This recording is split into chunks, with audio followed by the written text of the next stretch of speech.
തിരുവനന്തപുരം വട്ടിയൂർക്കാവ് കടയൽ മുടുമ്പ് ക്ഷേത്രത്തിൽ മോഷണം നടന്നു. ക്ഷേത്ര കമ്മിറ്റിയിലെ അലമാരയും കാണിക്കപ്പെട്ടിയും കുത്തി തുറന്ന് പണവും സ്വർണവുമാണ് കവർന്നത്. ഒപ്പം CCTVയിലെ ഹാർഡ് ഡിസ്കും കവർന്നാണ് മോഷ്ടാവ് സ്ഥലം വിട്ടത്. ശാസ്ത്രീയ പരിശോധനയിലൂടെ പ്രതിയെ കണ്ടെത്താനുള്ള ശ്രമത്തിലാണ് പോലീസ്.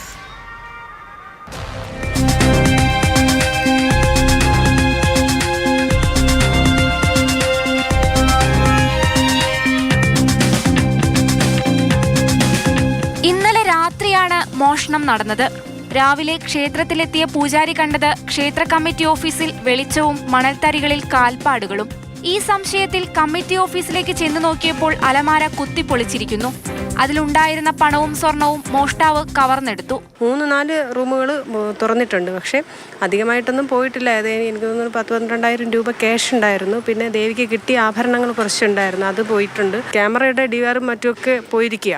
അപ്പോൾ അവർ കറക്റ്റ് ഈ സംഭവങ്ങളൊക്കെ എവിടെയാണ് ഇരിക്കുന്നത് കൃത്യമായി അറിയാവുന്ന ഒരാളാണ് കയറിയിരിക്കുന്നതെന്നാണ് എനിക്കിപ്പോൾ മനസ്സിലാക്കാൻ കഴിഞ്ഞിട്ടുള്ളത്. കൂടാതെ ക്ഷേത്ര വരാന്തയിലുണ്ടായിരുന്ന കാണിക്കപ്പെട്ടിയിലെ പണവും CCTVയിലെ ഹാർഡ് ഡിസ്കും കവർന്നു.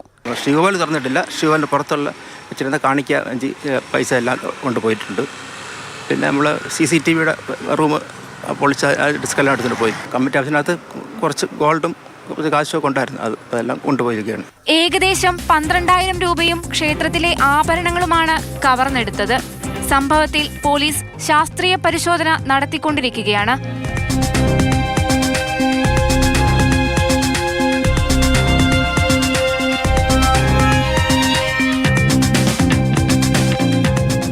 മാതൃഭൂമി ന്യൂസ്, തിരുവനന്തപുരം.